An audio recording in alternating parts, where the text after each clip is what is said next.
Good evening. Welcome to Paranormal Experienced with Kat Hobson, and that would be me. I'm so glad you're here. We are in so much weirdness right now because I live in Alabama. We had snow last week that was just brilliant. It was a lot of snow, and we're getting it this week too. Yes, drama, drama, drama, because I don't do snow. So, anyway, I am so excited. My husband is not as excited because he will be home with the dog. So I'm going to be off doing para things. And it's just going to be really an interesting time. But I am so excited about tonight's show. And I enjoy this man so much. We have never gotten to meet in person yet. That's coming. I know it is. And he is really one of the most gifted people that I've come across. Hello, Lori Dorsey. He is the paranormal medium. He is also a certified death midwife. And we have talked about that before. We've interviewed before. And he's just one of the most brilliant people. He's one of the nicest people. And I can't wait for you to meet him. So let's bring in Christopher Lee Jansen. Hi. Hello. How are you?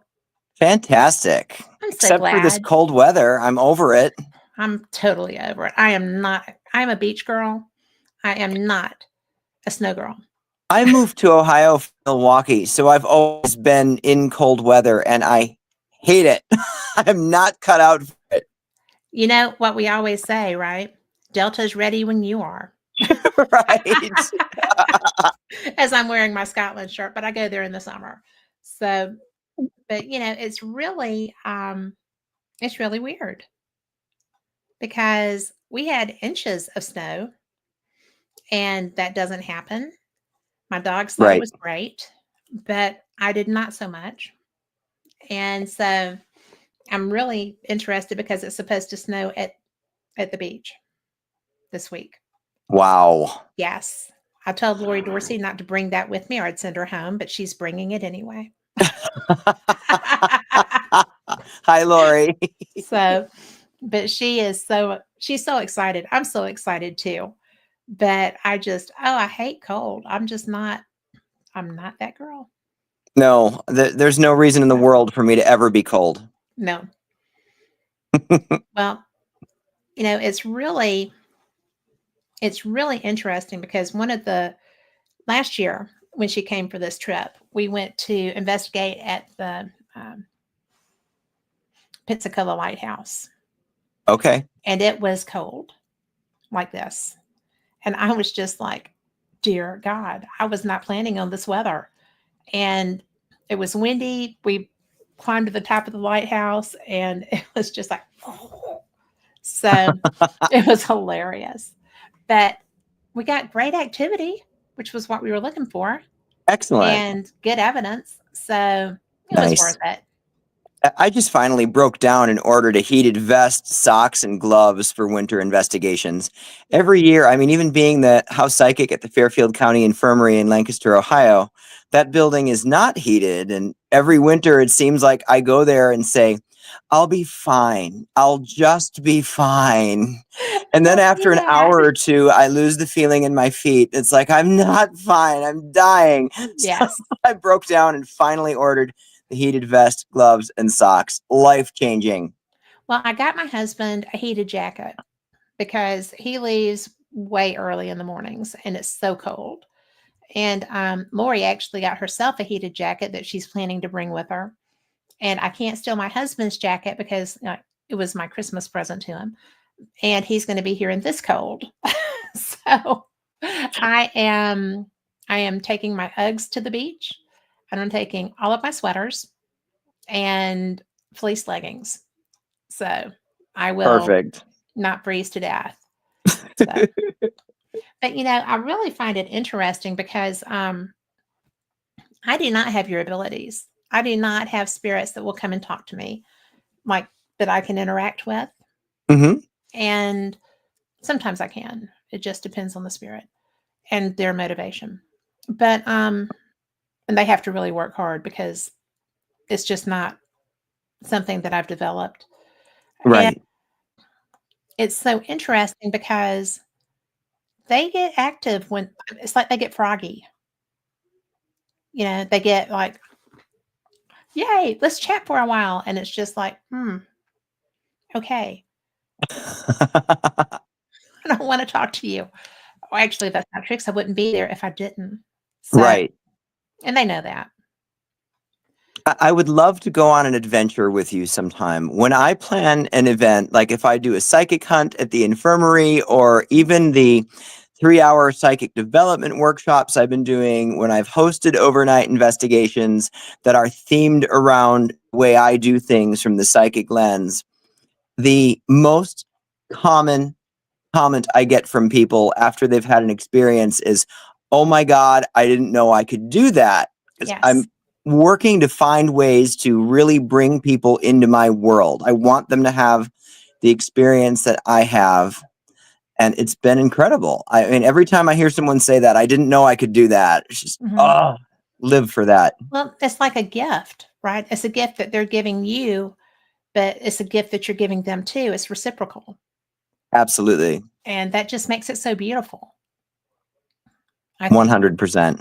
Yeah, because it's all about relationships. Yes. And, whether it's with spirit, at Shelley's jail, Mhm. I really upset those ghosts at one time. And it was very dramatic and very woo weird. And but I got mad too. So the energy was really weird. And I couldn't hear them speak, but I could sure hear the noise they were making. Mhm. And I could hear the voices, but I couldn't hear words. But they were stomping all around me. We were in the first cell block, and it was like bam, bam, bam, bam. Quit that, quit that, quit that. And I was just like, no, quit. And they started messing with my computer and blah, blah, blah. So ever since then, when I left that trip, I got in my car and there's such smarty britches that my Sirius radio skipped and it went from a song that I was listening to. It started playing Ghost in This House by Alison Krauss. And I was just Nice. like, y'all are smarty britches. Thank you very much. I'm glad that we got this, because we did get it resolved. I'm not scared to go back there. Right. But it was so funny because that could really have gone either way. It really Right. could. It was going poorly before we went and had a actual conversation. And Shelley turned on the portal and Mhm. we came to an understanding. And that's where my relationship with her spirits came from. And I love that jail. I do too. I've spent quite a bit of time there. I I actually have know a you big have. event weekend coming up there in February, the weekend after Valentine's Day. Friday night, technically going into midnight Saturday, I'll be hosting a seance in the basement. Oh, And then Saturday during the day, I will be offering a psychic development workshop, followed by a group past life regression, oh my goodness. followed by an evening investigation. And then Sunday, Shelly and I will be tag teaming to do some healing work. Oh my goodness. That's the wrong time of year for me to try to drive up there. Oh, That's we've so got more stuff beautiful. planned. Well, I want to do that because my light is weird. I am way over crash boom bang. I am way overdue to be at the jail. So I am ready to be there. And Shelly is one of my very best friends in the world and I miss her. So She's the best. I love her. she is the best. She is absolutely the best.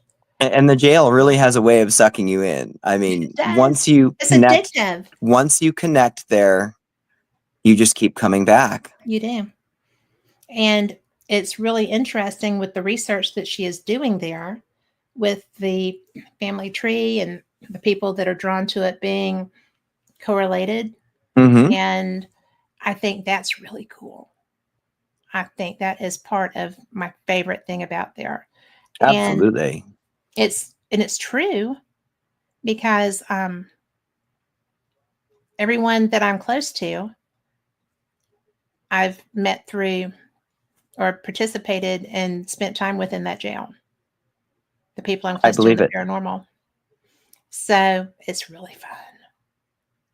Yeah, They're she's really the only active. one I know doing the work that she is. I mean, I don't Yes, know anyone else approaching things from that lens. It's incredible. but brilliant. It So, is. and how did you connect with that jail? I went there And for we're the talking first about the old time Paulding with a jail. team Yeah. that I investigate with Black Cat Paranormal. We went there. And I will absolutely never forget my first night there.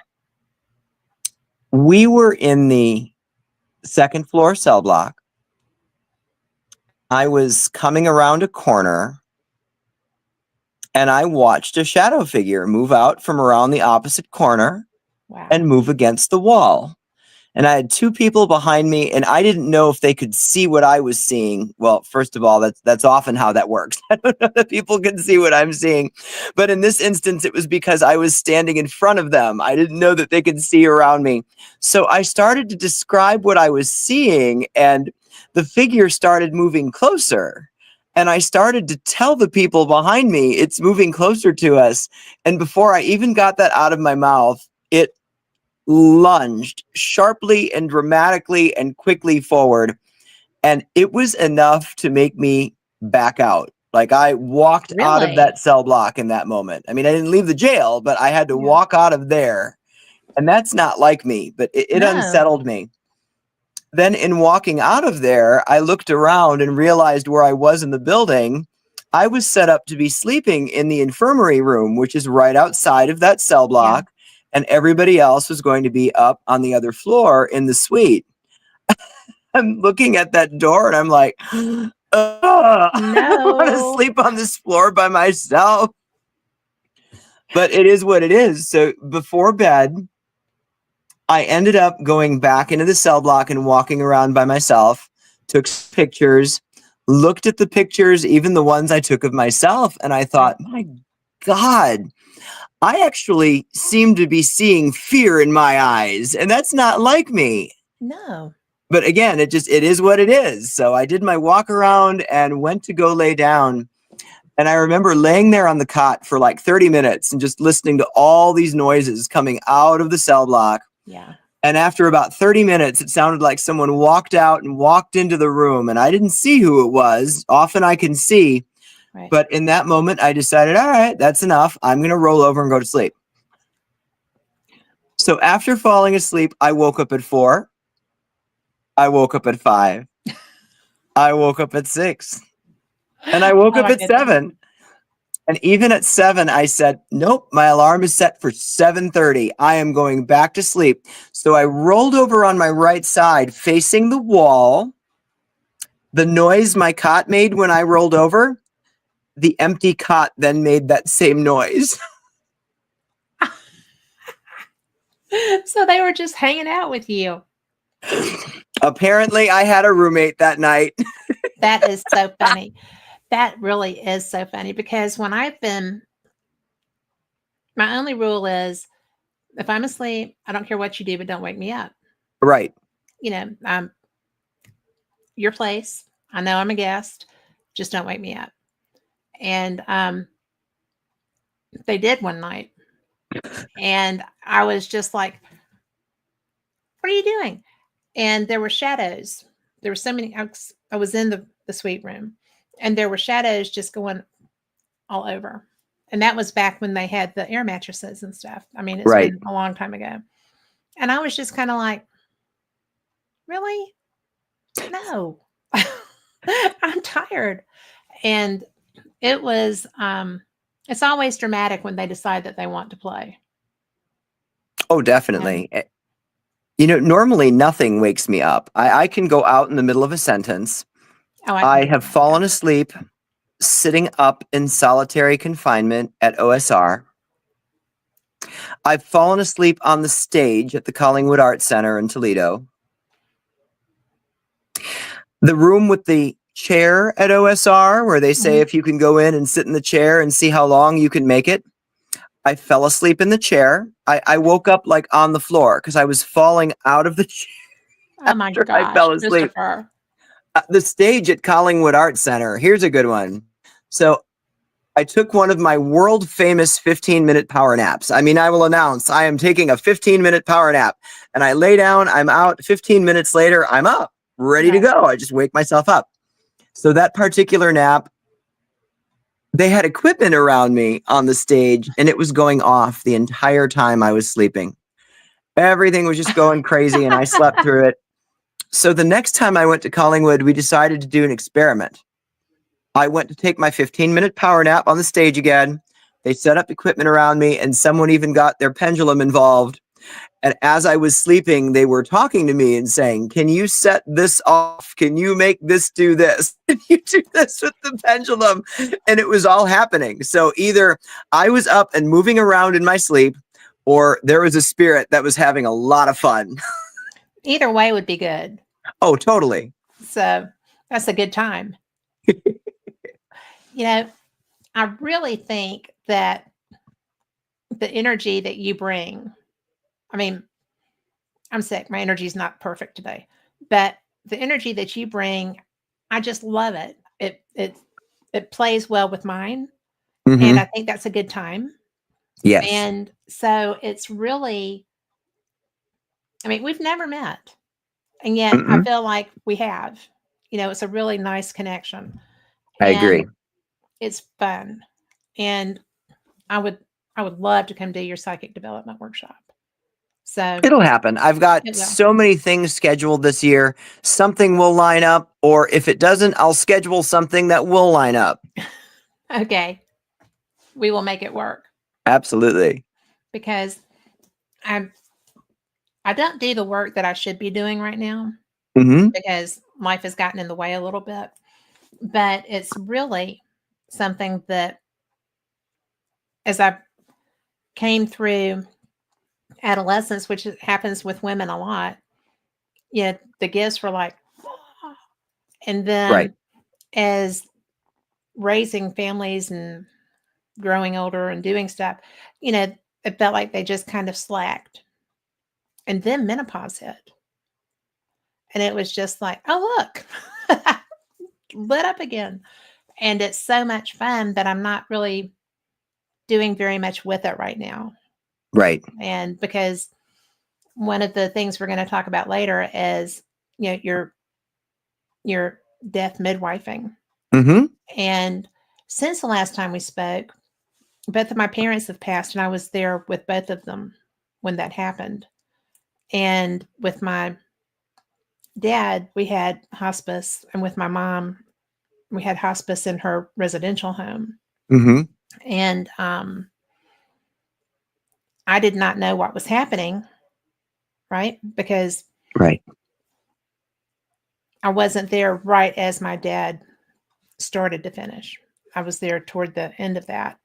Right. But my mom, the breathing was stopping and stuff, and I would just tap her collarbone, not realizing that I was interrupting a process, right? Right. So I was just like, I called the hospice people, and I was like, her breathing keeps stopping. He said, well, what are you doing? I said, well, I just keep tapping her collarbone. He said, I'll be right there. Okay. And so he came and he was like, this is what this is. And if you can tell her that it's okay, then that would be what you wanted to do as opposed to preventing it, basically. So she got really mad when I told her it was okay. And I was just like, this is what they told me to do. Right. Sorry. And it was really hard because I knew she was mad when she passed. Right. And that took a lot to deal with because it wasn't the best relationship all of our lives, but it had been. And I was not supposed to be her person for that, but her person who was supposed to be there bailed. Right. And I was honored to be there. I didn't mind being there, but I wasn't who she didn't want a child with her, I don't think, when that happened. So that was nothing really worked the way that she had planned on it. So That's tough. I mean, I always feel that when we pass, that is the last big thing we're ever going to do. well, And for us it's the to set finale. our sights on what we want that to look like and who we want to be there and who we might not want to be there, Yeah. that's so powerful for us to be able to do that and to have that vision and to Well, and it's an put some ownership thing. control over the Yeah. inevitable. Yeah. It is control over something that you can't. Right. And that to me was what was the most difficult thing, was that they should train you like you have. People should know how to do that. And if you don't know, then it's very disconcerting when you're dealing with it. And, I was very fortunate because I knew the person that was my dad's nurse. We were friends. Right. And when he crossed, she came because I was sleeping in the next room, and she came and got me. And she said, "Your dad just passed. He can hear you. Get in there." And I was like, "Oh." And then she went and got his wife. And so I got in there, and I was just like, I hope this is okay with you. I hope you're okay, because I know that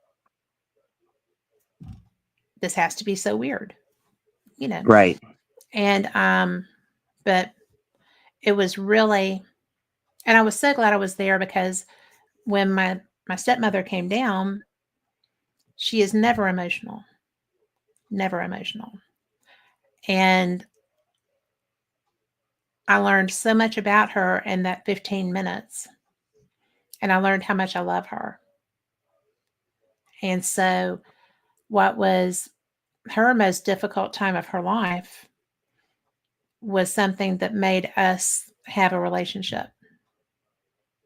That's So, beautiful. I think that that would be exactly what my dad would like to have happened. So, I think that there's a lot to that. Absolutely. No matter how hard it is, I think when we have an opportunity to be a part of that process, it is a beautiful thing no matter what. It's a gift. It is an honor. Like you said, I believe that's the word you used even. It's an honor. Yeah. So why did you decide to become a Death midwife? death midwife? Yeah, because I was going to say death doula, but you don't call yourself that. Correct. I do use the midwife term. Yeah, This I might like that. sound like a really strange answer to some people, and I think to other people it might make all the sense in the world. But my mindset going in was, if people can come to me in spirit after they've passed away, just why can't I start this relationship with them before they pass away Yes, and be a part of that process? And then that door is already open. that's a great point. So that was the mindset I went in with. That's what opened the door for me, thinking that if they can come to me and speak with me afterward, maybe some of them really need that relationship beforehand. I think that that's probably very true, because if they have the relationship already built with you, then that's going to help to alleviate the fear that is a common. I don't care who you are, the fear is going to be there, Right. unless it's been a long time coming, and then I think there still is. But so they already have a comfort zone once they pass, right? Right.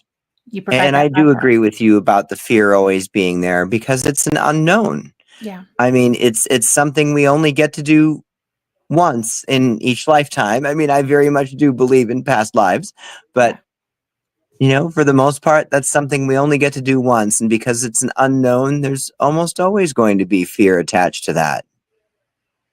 Well, sure. I mean, the first time we get in the pool, there's a fear of the unknown. I mean, it's not just woo stuff, right? Right. It's anything unusual. First time, am I going to get this right? That would be what I would. Am I going to die right? But it's just so, and it's so personal. And hi, April. But it's Personal is just, a great word for it. That's yeah, so true. you know, with all the shows that we have and all the death mayhem and marauding that we're exposed to through entertainment, through real life, because life's weird. You know, um, there's always unease of some type that people Right. experience, and I've got to think that this would be the biggie. Right. So And, anyway, I think so much of it too comes from this mindset that, well, no, the kids can't go to the funeral. They're too young for that. yeah, no, So all these years go by and we're not being exposed to death in the right way.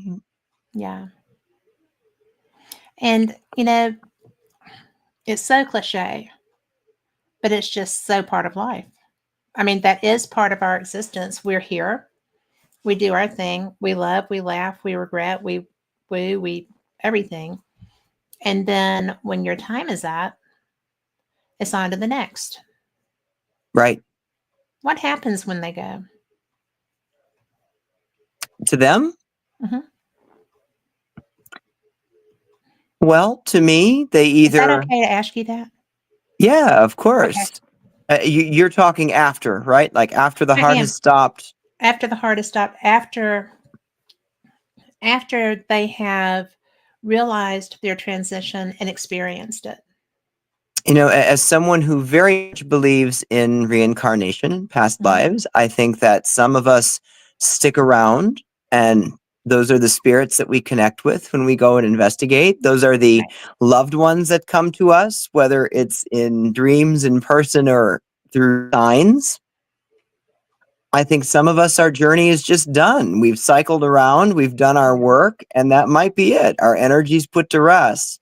And other We've times we completed the do get to make it process. back around again and reincarnate. So I think there's some options there. I don't know how much say we have over it, That's but what I was going to ask you. Is it I guess really an it's not really option? over until it's over. If there's work to be done, well, we're coming back until that work is done. I know some people, including myself, that are probably pretty tired of the cycles. I mean, it's just, but then again, if you lose the opportunity to play, maybe, and why not come back if you still have things to do or want Right. to do? Is it a want process? I mean, can you opt in or opt out, or do you just, in your opinion, or is it something that you're going to not really have a say in? You're just going to keep cycling until you're done. I feel like you keep cycling till you're done. What constitutes done? If there's something you've not learned yet, if there's something that your soul needs to experience that it hasn't had a chance to experience yet, I think it really comes down to our soul and what the soul needs and wants. I think that's got a lot to do with it. Yeah. And that's so personal.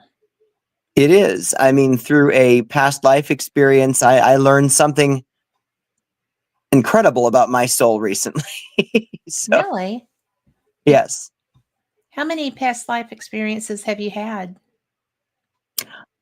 I've stepped pretty profoundly into at least 2 past lives. And I'm working through uncovering bits and pieces of them as we speak. One of them more intently than the other right now, as I was very unexpectedly thrust into that this past October. Oh, okay. How disconcerting was that? It's still a little disconcerting, actually. I'm still trying to figure this one out. I suppose I should share this story now that I've gone there. Well, I'm down for it. All right. If it's okay with So, you, I don't want to push. no, it's okay. Some details I'll hang on to for now, but I'll put the rest of this out there.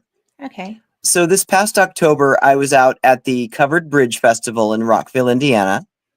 doing readings at the Indiana State Sanatorium during Covered Bridge. Oh, I want to go there. I haven't been there yet. It's an incredible place, one of my favorite places. But right out there with the Indiana State Sanatorium is Billy Creek Village. And I'm sure you've heard about Billy Creek. I have. For anybody that doesn't know, it's a collection of historic buildings from around Indiana that were set for demolition. And instead of demolishing them, they moved them all and set them up in a village-style setting. So there's a Baptist church, a Catholic church, a general store, a doctor's office, and, well, to me, most importantly, the Civil War house. Yeah. Because that's what started my journey in October. Okay. A friend of mine had asked me if I would do a Civil War themed photo shoot with her. She's a Civil War reenactor, and there's just no pictures of her because she's always on the other end of the camera. She's always taking the I can pictures. relate to that. Yeah. I'm a photographer. So the way this all came about, she had secured a soldier's uniform for me, and we were going to do this photo shoot together at the Civil War house. And I took the clothes into the house and started to get dressed. And as I'm getting dressed, putting on the shoes, it felt like there was electricity coming up from the floor into my feet and into my body. Okay. And I'm thinking, what is this? There is no electricity there. So it's like, this is not normal. So I finish getting dressed. I go outside. My friend is sitting in a rocking chair. And I look at her sitting there and I think, that's not her. Like, I am looking at a different woman right now. I don't know who I'm looking at, but so she turns and looks at me.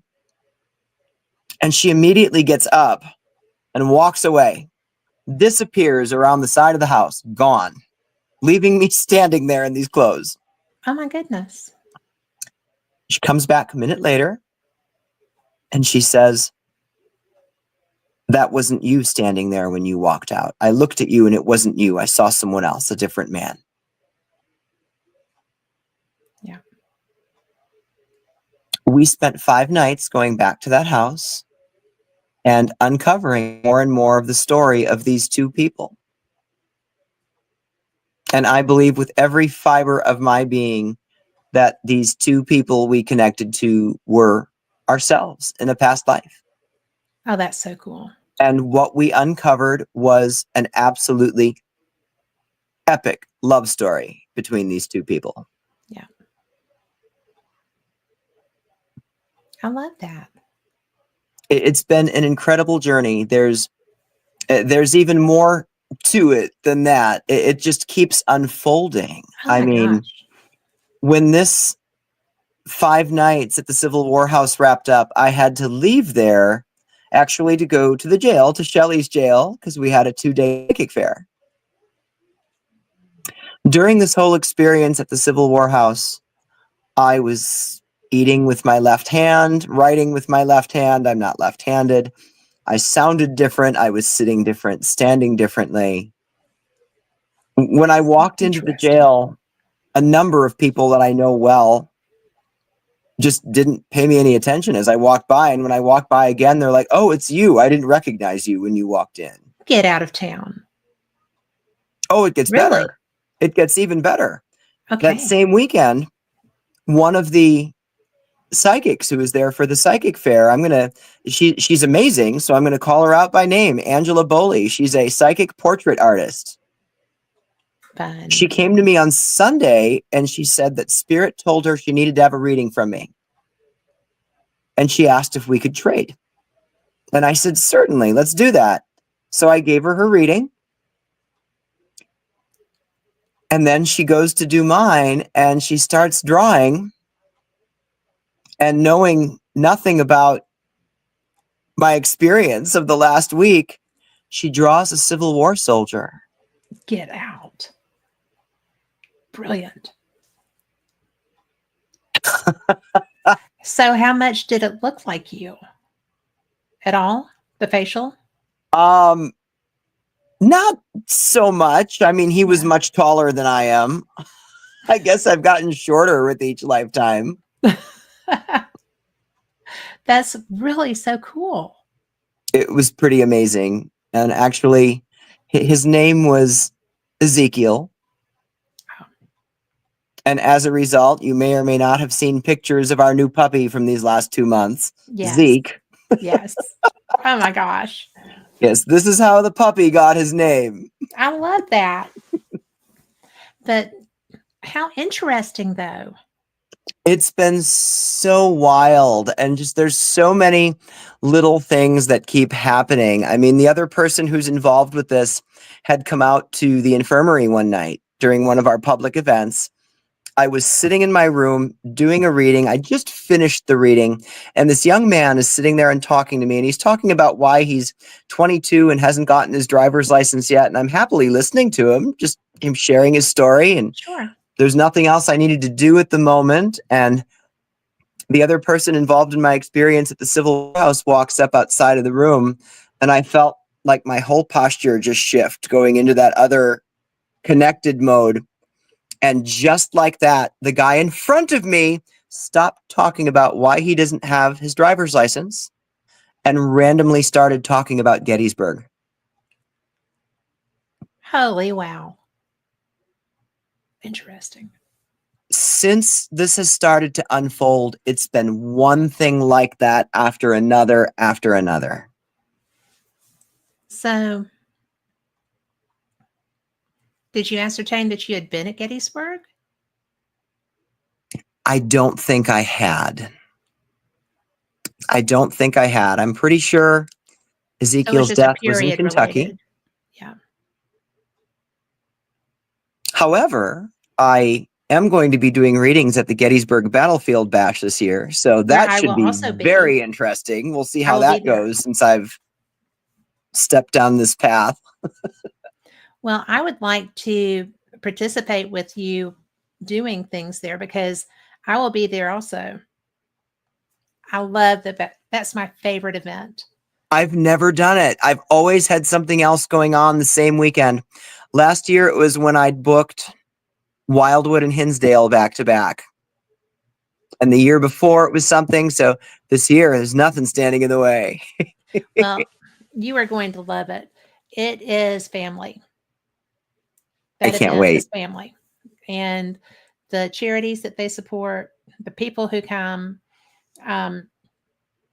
it's just the most brilliant thing.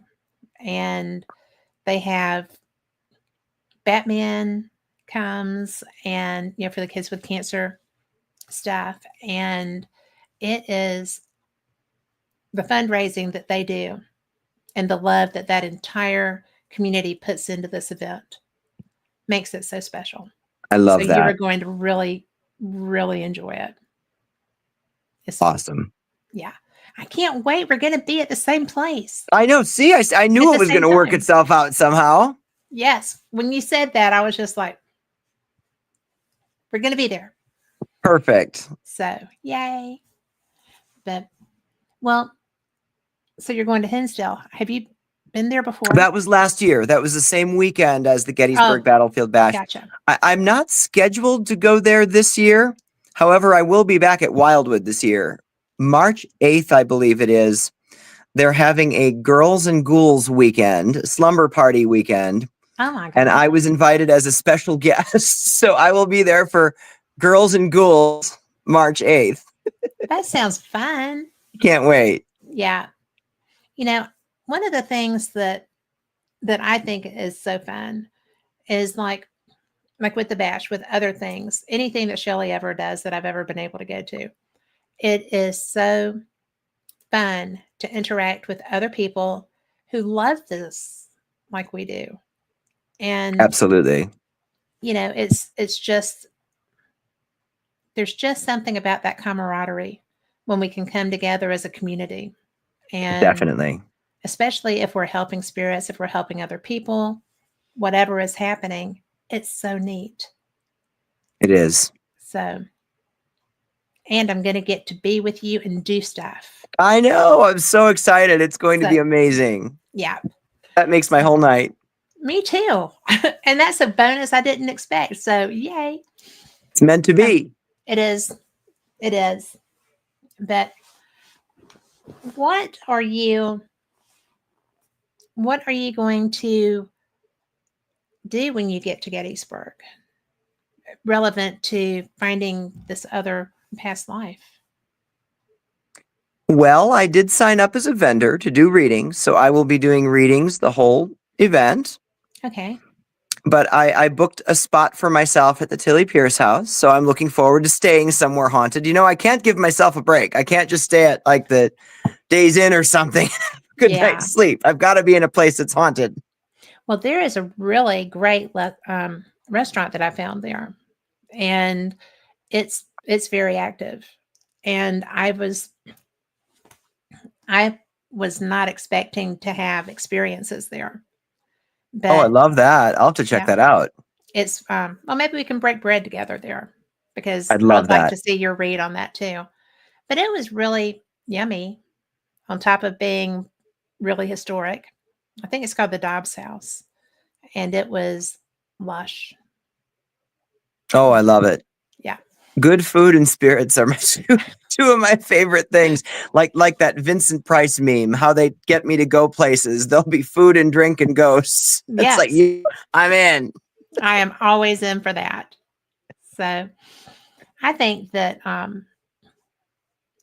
your energy is, and I mean, I know I keep talking about your energy, but it really is so clean and good, and not somebody I would mind being with in a situation that might push my comfort zone a little. And I think that's why probably your psychic development stuff works so well. I do like to push people a little bit, but I'll only do it when I know it's safe for them, for the spirits, for everybody. Well, sure. Otherwise, you wouldn't get much repeat business. Right.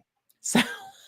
Right. And I mean, I want everybody that works with me to have a wonderful experience.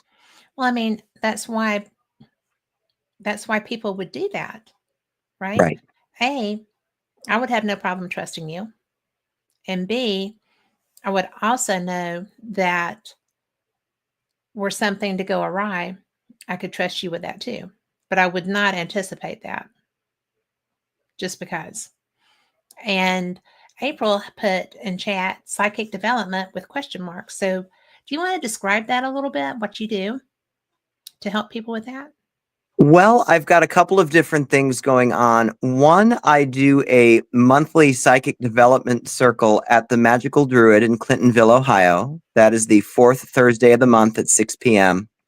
Then throughout the course of this year, I've got a number of 3-hour psychic development workshops scheduled at different locations, piggybacked with other events I'm doing there, such as the weekend after Valentine's Day. I'll be at the old Paulding Jail. I've got the seance Friday night, then Saturday, psychic development workshop, group past life regression and investigation.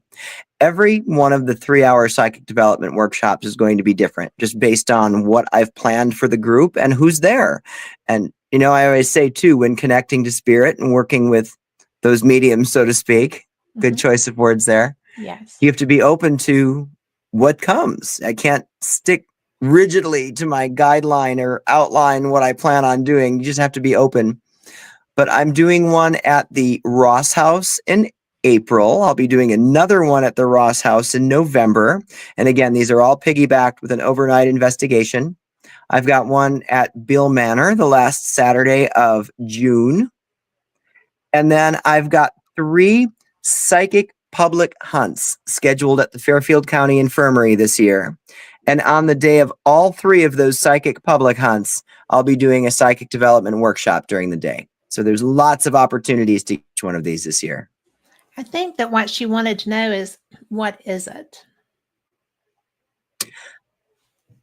It depends. The definition of psychic is so broad, and the definition of medium to me can be an entirely different thing.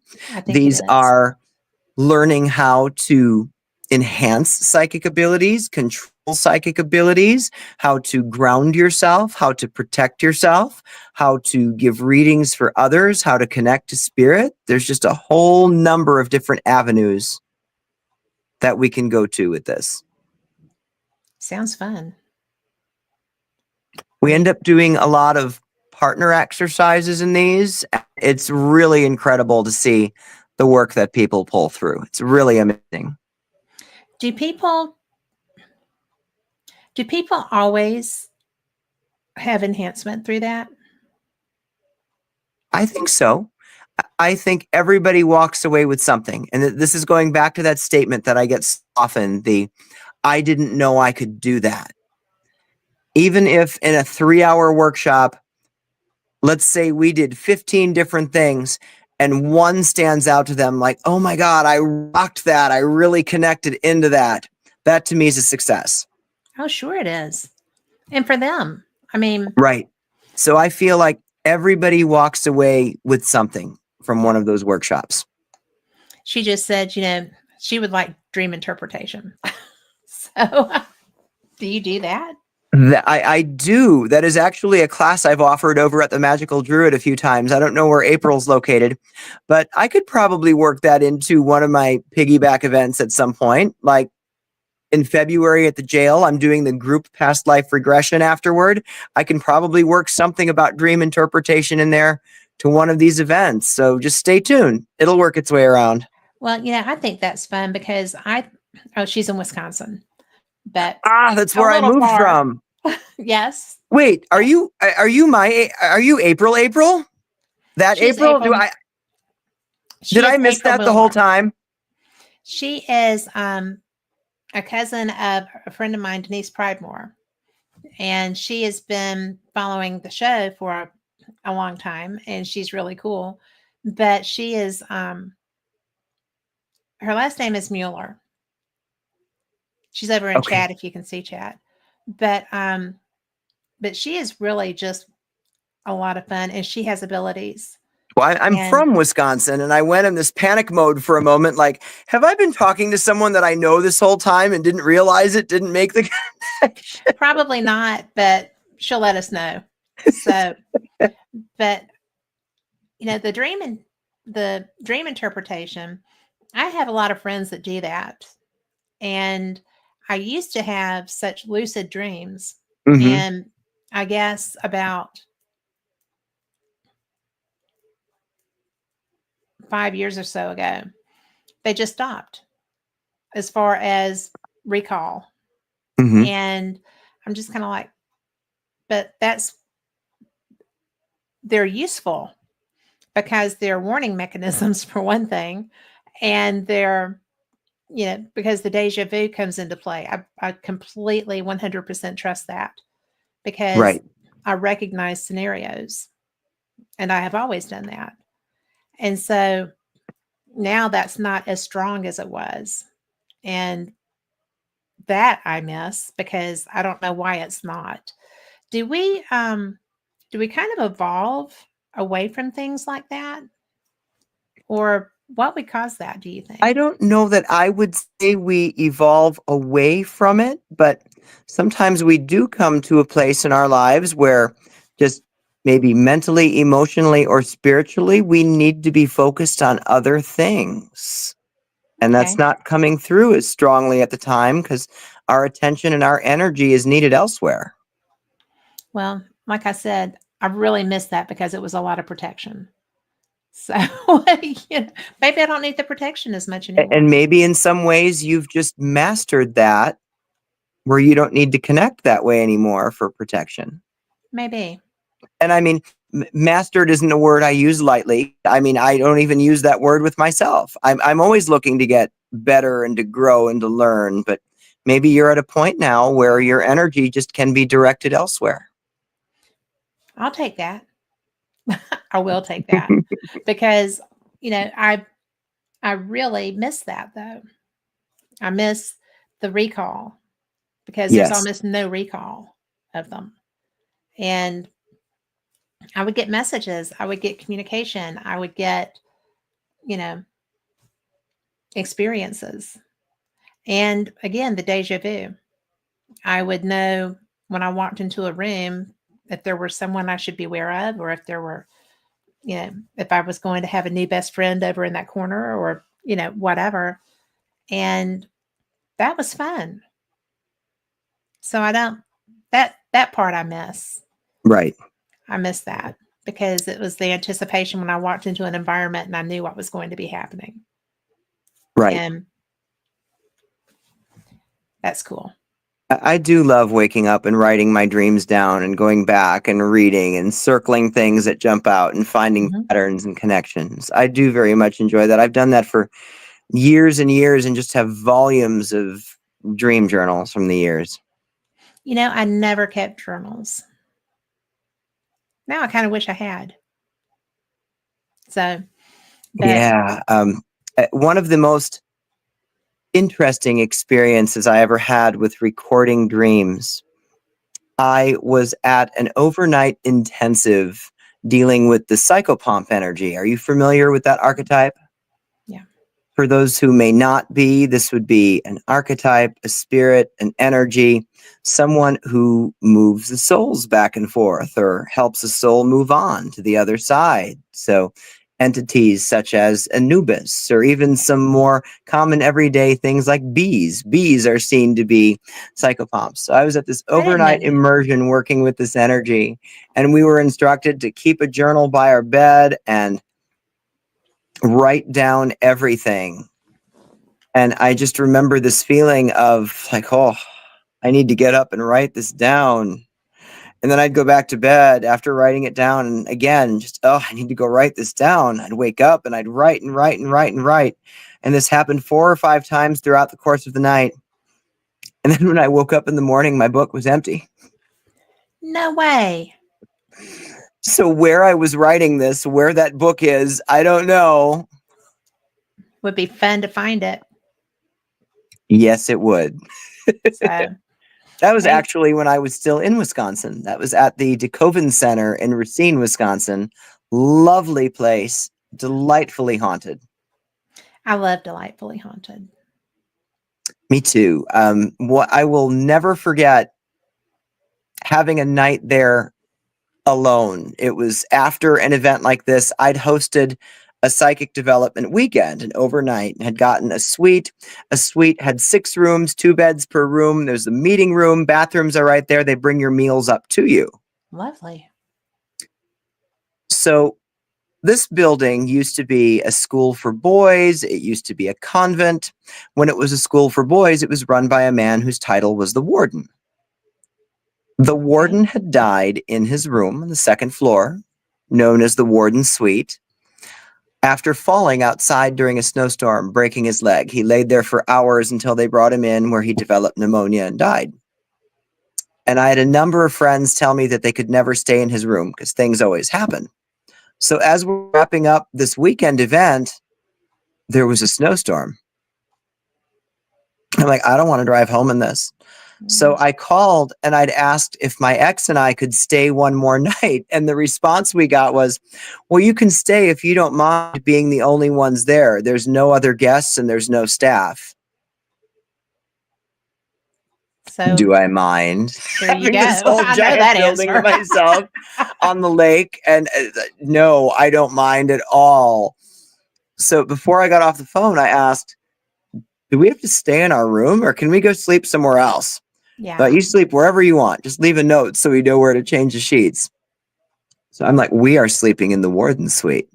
By golly. So we went down there and just kind of had a great night playing cards, going over to the lake, snowball fights, just having fun. And finally, it was time to go to bed. I'm laying there on my right side, my ex on the left side, and I feel this go across my head. And I turned to look. He'd not moved. Wow. Still on his left side, facing the wall. And before I could say anything, he said, did you feel that? And it only took me a second. What might the warden have done at night, walking around, checking on the boys? Yeah. Maybe brushing the hair out of the eyes? Yeah. And with that thought, It's like we are so safe and protected in this room. There is nowhere I would rather stay. Exactly. So I had to go give a report to all my friends that said they couldn't sleep in that room. It's the safest place in the house. Right. Yeah. Isn't Yeah, that that was brilliant, epic. though? That is epic. I like that.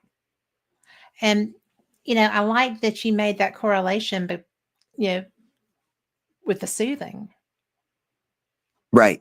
because that's what that is. That's a caring, soothing motion, Right. not the least bit scary. Absolutely. So, do you ever have, I'm trying, oh, April went back to the dream interpretation. So, why are the ones that tend to come true always bad things? Mine were always good things. So, but that's not always true.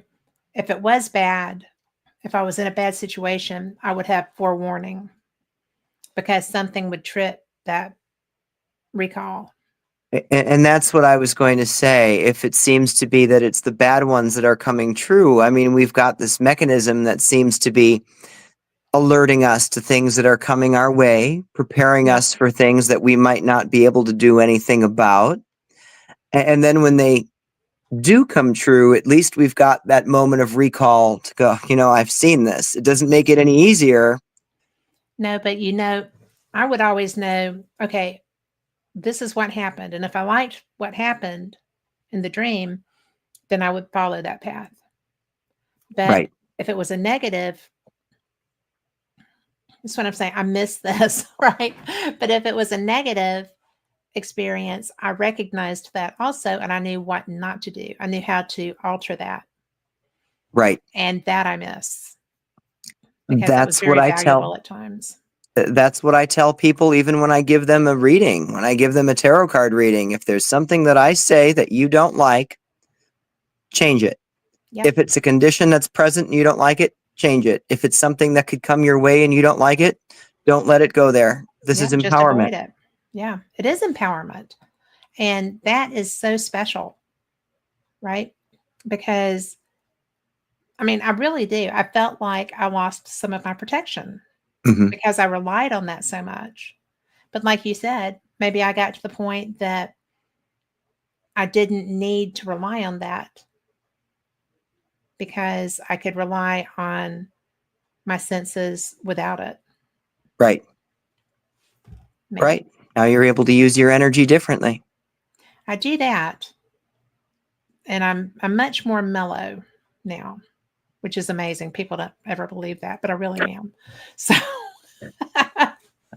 because I was always I spent a lot of time in fight and flight modes, right? Hmm. So the defense mechanisms that you have to use with that needed enhancement. And now I'm very comfortable and safe.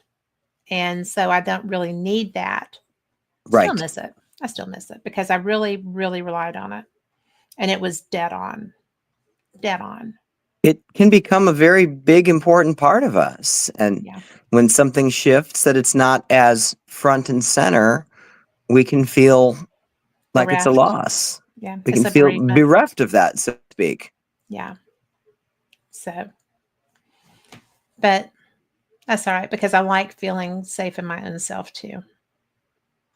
Yes, It's being able to find that comfort zone was huge. absolutely. So, but I still miss it. I I guess understand. well, because it's like such a component of you, or for me, it was.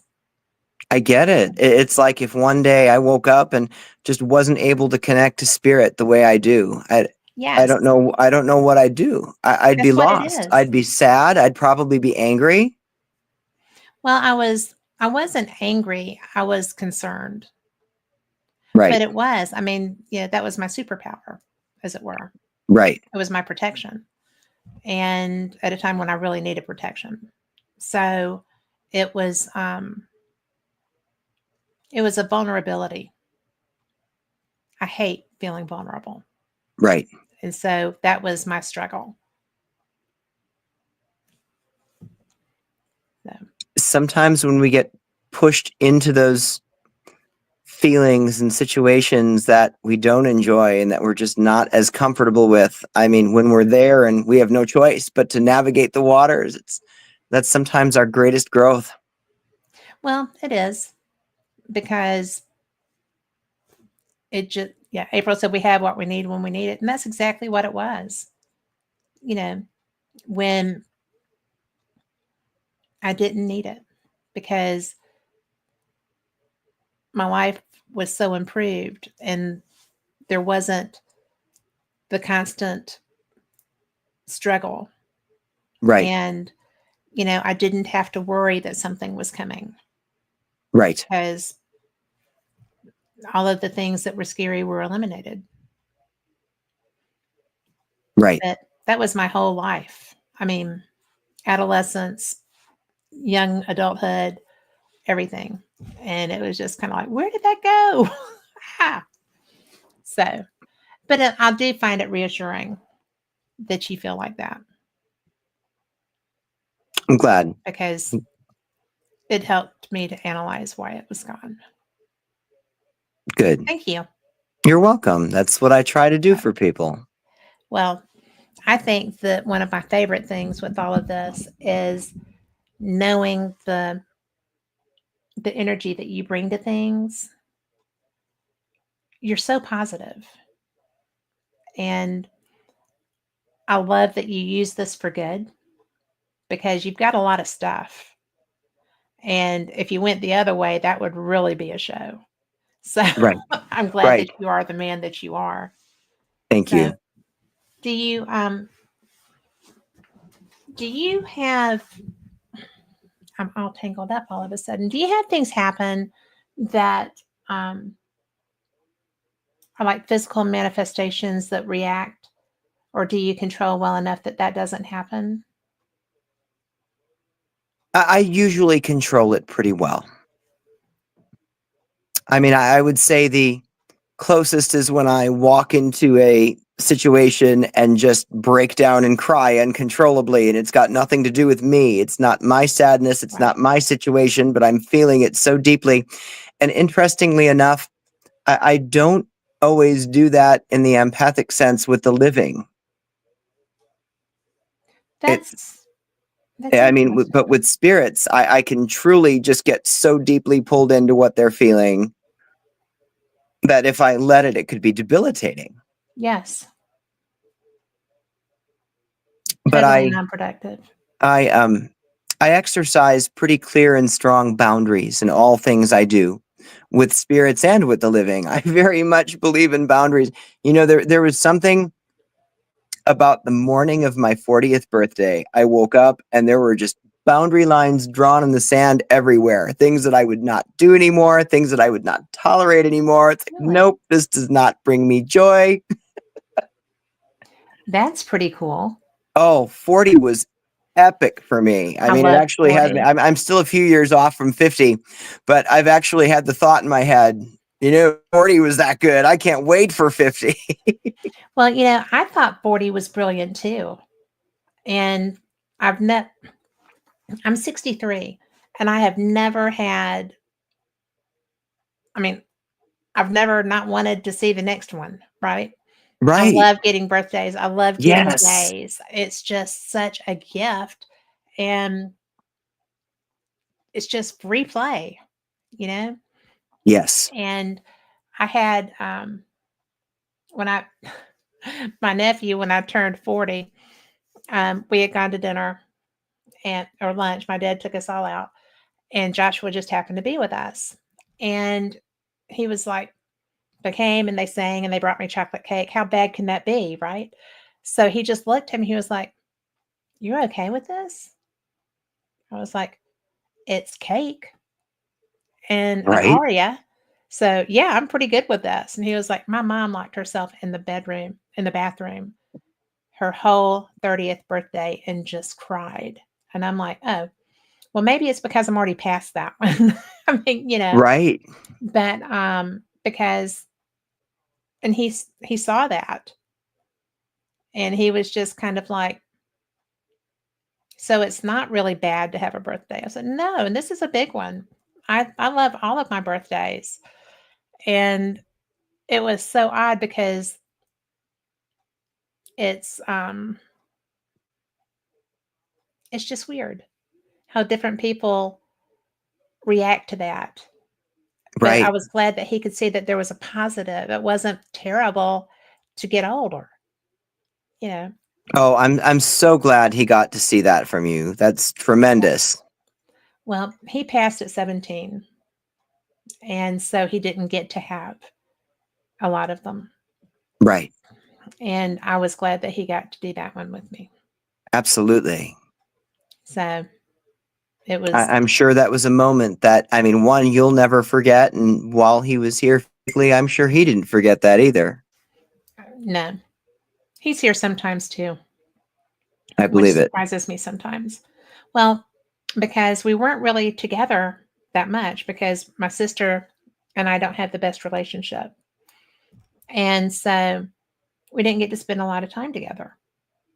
But we liked each other. Right. And he was just, and that was my dad. My dad put him together with my kids and, helped build those relationships and stuff. And but so he was a nice kid Mm-hmm. and issues, but who doesn't have them. Right. And so when it's another one of those things, right? Because I was involved in the events immediately after his death because it was just horrible. Um, and my sister needed somebody to intercede for her Right. because she was out of control, but who wouldn't be? And it was Right. sudden and it was an accident. And so I basically broke her out of a hospital and went to the funeral home with her. And then they brought him there. And I was so glad because we're still estranged. We don't speak. We are not anywhere near the same people. But it was such a beautiful thing to be able to be there for her in that, you know. Absolutely. And you're this is not anything like me interviewing you. The conversation's okay, right? but Yes, it's absolutely. I'm but you more know, than okay with this. but don't you find it strange that I've been there with people who died that I wasn't supposed to be? That like when my grandparents died, I was in Atlanta having a bad life at the time, and I wasn't here. So don't you? I mean, does life just play like that? It does. And I mean, sometimes we can only do what we can do to see what's coming our way. And other times we just have no idea what's coming our way. And we find ourselves in these situations that were unexpected.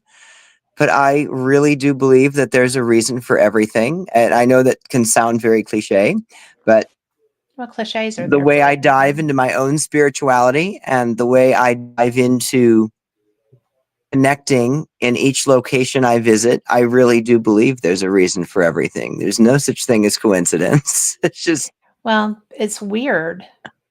I mean, you know, it just blows me away because it's like all these people have made these plans, right? Da, da, da. And then they just get blown out of the water and ta-da. It's very strange to me. right. So, and it's not something I would ever have thought I could handle either. So maybe that's what my lesson was from that.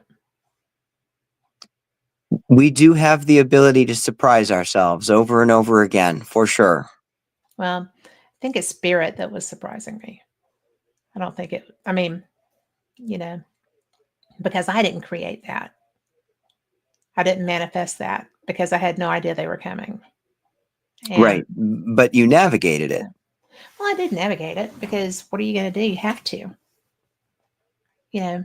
Yeah, yes. Well, maybe you don't But have still to, but if not you choose everybody to. not everybody would. Whether they have to or not everybody would.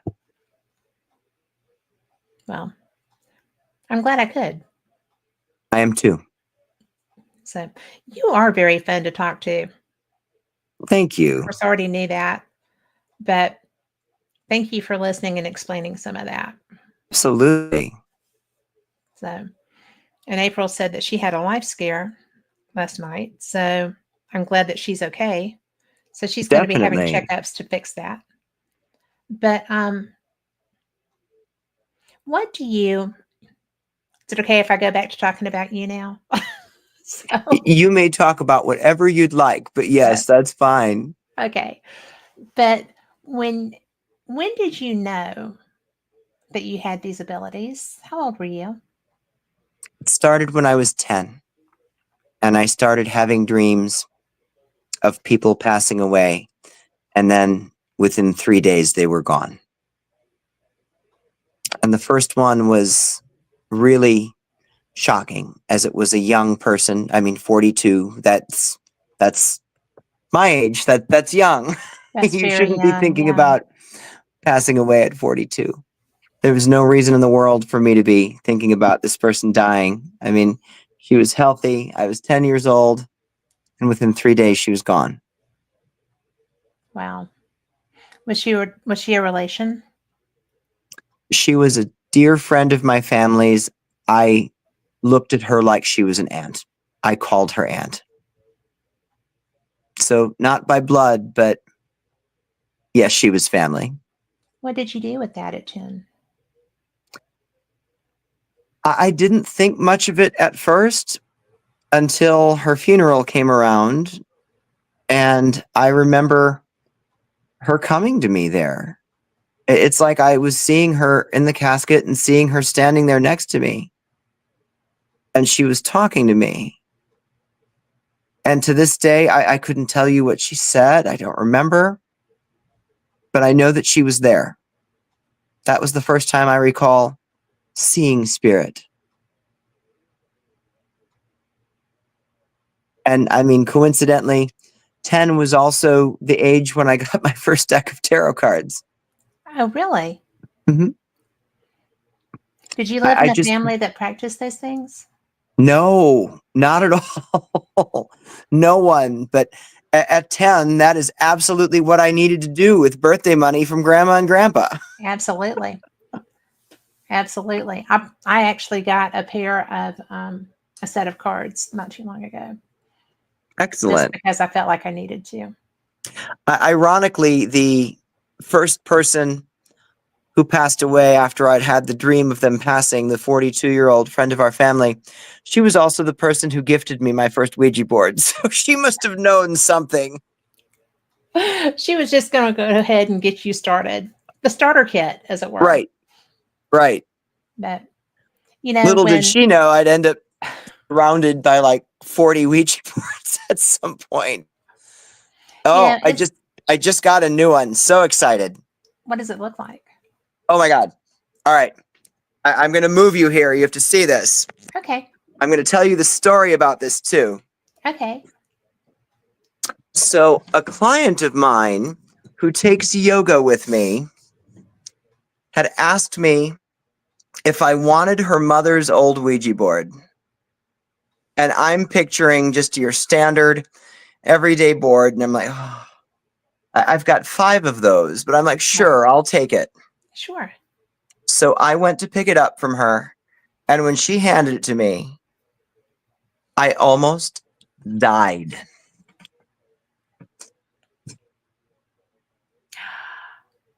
Oh my gosh.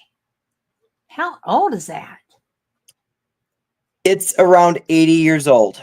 It's beautiful and it's freaking huge. I almost fainted when she handed No it to me. doubt. It's brilliant. What a nice thing. So that is my newest acquisition for my collection of boards. I don't even have the words. I'm so excited. Well, I'm going to tell you that is, and I am not a Ouija person, Hmm. but that is beautiful. It's so pretty. I'm so excited. I have 3 of them in my car at all times. They Do each you have a really? different purpose. How do you purpose them? One is if I go somewhere and feel like I have a reason to use one. One is to communicate with one particular spirit only. And one I only use at the infirmary because I'm there so much and have so much connection there. That building's got its own board. Okay. That's fun. Yeah, I've got 3 in the car with me at all times. Well, you don't need a Ouija to communicate, though.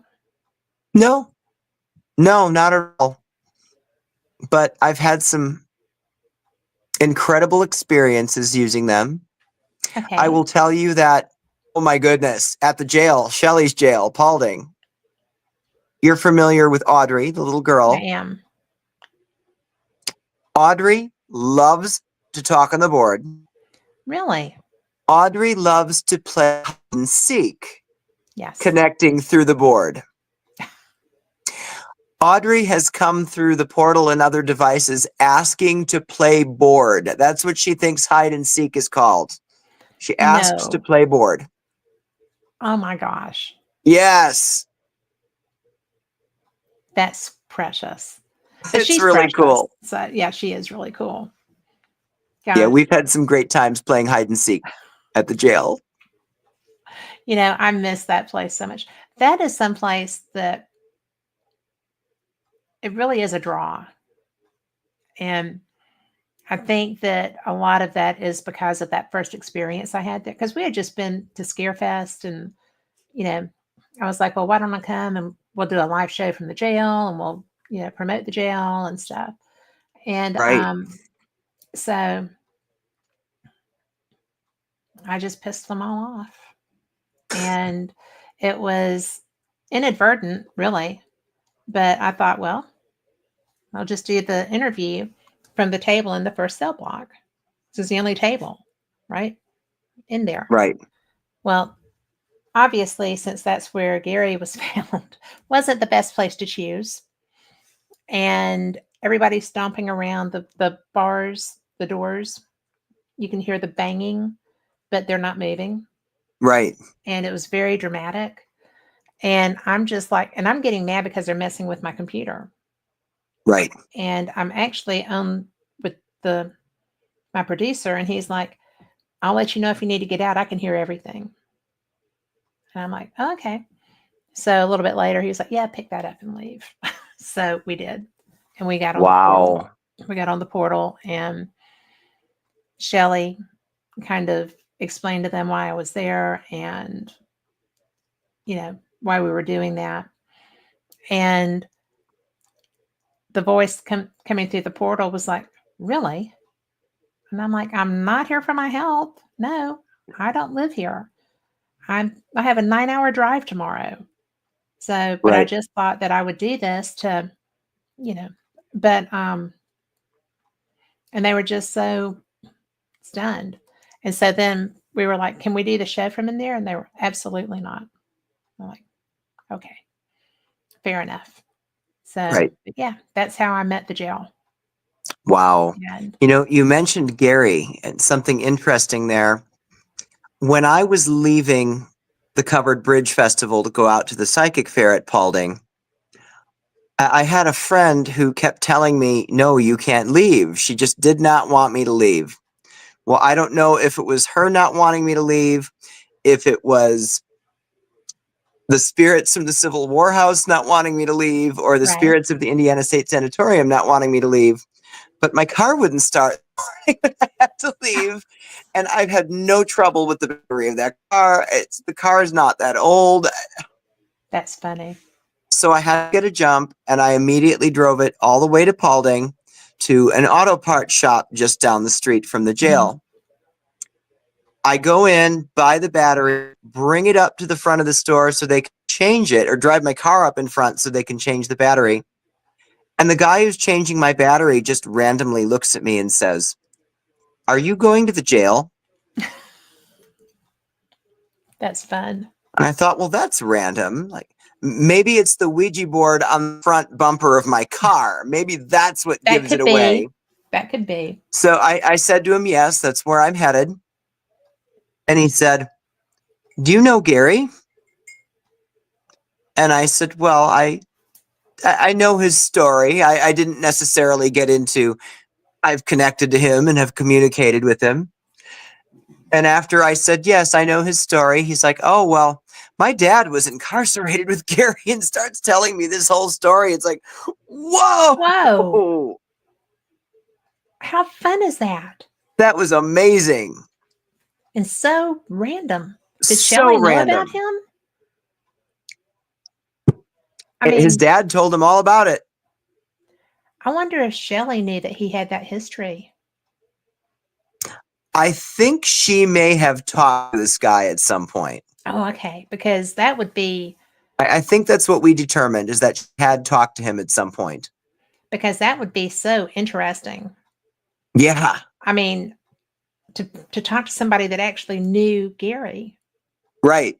I mean, because I think that's pretty cool. Because I've been there for a couple of his birthday parties. Right. And it's always so poignant. Right. I love that they do that there. We actually do that at the infirmary too. One of our spirits who's there, her passing is one of the more well-known of the many, many people who passed in that building. We did a public hunt on her birthday. And I brought her flowers and we did a couple of things just to connect to her. Actually, something really amazing came through that night. I'm going to tell this story real quick, if that's okay. Oh, please. Yes. So the woman I'm speaking of, her name is Jane Householder. And she died in a fire at the infirmary. It said that she was cold and she'd wanted to build a bigger fire, and they told her no, and she went and did it anyway, and coals bounced back and her dress started on fire. She ran across, burned up, and died hours later. Oh, no. Months before her birthday investigation, I was in one of two rooms where this fire could have happened. There's a room on the second floor it could have been. There's a room on the third floor where it could have been. I was up on the third floor, walk into a room, and I am seeing an elderly woman, tiny little gray-haired woman, in this big, oversized gray sweater. And I'm thinking, who is this? I've never encountered her before. And then I'm paying more attention and I'm looking at the face and I'm thinking, she looks like she's not here. It's like dementia or something. Something was off. Okay. So I want to connect more. I go sit in the corner and close my eyes. And I get this little vision, and Jane walks in, and I connected to Jane. I know what Jane looks like. Jane walks in and says to this woman, "Vivian, please give me my sweater back. I'm cold." And I'm looking like, oh, Jane is taller. No wonder the sweater looks so big on Vivian. And Vivian says, "That Janie, so sweet of her to give me her sweater." Just not getting that she was supposed to give it back. And again, Jane says, "Vivian, I'm freezing. Please give me my sweater." And Vivian just smiles. That Janie, she's so sweet. And Jane storms off, where no Without the doubt sweater. she went to go ask if she could tend the fire. Yeah. Oh my So gosh. we did a board session that night for Jane. I opened the session and then I opened the floor. And when I opened the floor, I gave everybody guidelines. Said, you may ask her questions. You are not going to ask her if she knows she's dead. You're not going to ask her how she died. You're not going to speak about that. We're here for her birthday. We are not going to talk about things that may be traumatic. Right. So when I opened the floor for questions, the first question someone asked was, Jane, what was your favorite hobby? And on the board, she spelled out knitting. It was like, oh my God, she knit the sweater. Oh my gosh. It's like, I almost fell over. I had no idea that she knit the sweater herself. That she couldn't get back. Right. Oh my gosh. Somebody else had asked her, how do you feel that we all came here for your birthday? She spelled out love. I love that. And then she also spelled out Vivian's name. And she spelled out flower. She wanted Vivian to have some of the flowers we brought her for her birthday. How kind. Yes. Well, especially considering. Right. That Don't was you- pretty epic too. I guess that's my word for 2024. Epic. I had a lot of epic experiences last year. Well, but you know what? I love epic. So, Me too. I mean, it's so much fun. It's so much better than non. Right. And I know there's lots more of that in store this year. Do you have, I know you're a medium. Are you Mhm. psychic? Yes. Because they don't always go hand in hand. Right. I mean, when I'm connecting to someone through a tarot reading and we're not connecting to spirit, I do consider that psychic, the information I'm giving them, when I'm telling them about themselves, when I'm telling them about what's going on in their lives. That to me is psychic, I when think there's so not too. necessarily the spirit connection there. Well, I was just curious because I have another friend who is a medium, Mhm. and um, but she won't do psychic, and I'm just like, I don't care what you do, you be you, you know. Right. And so It's totally okay. it is totally.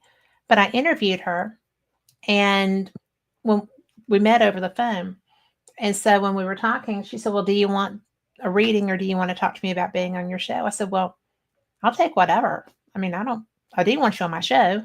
So, and she was like, "Well, yeah, this person is here. You know, first of all," she was like, "You have a lot of dogs." I said, "I do have a lot of dogs." She was like, "Well, but here, her name's Willow." Mhm. And I was like, "Well, she was the one that needed me the most because she was really abused, and she came home with me."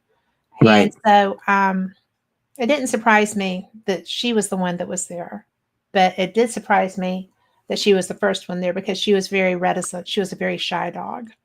She'd been very abused. We were her fourth home and her only safe one. And so, but I was just like, "I love you." And she was like, "She knows." I'm like, "Well, I know. I was just telling her." But then, and I never react. You know, I'm just kind of like, she was like, "Well, there's this name there, there's that name there, there's this name there." And I always say, "I know them.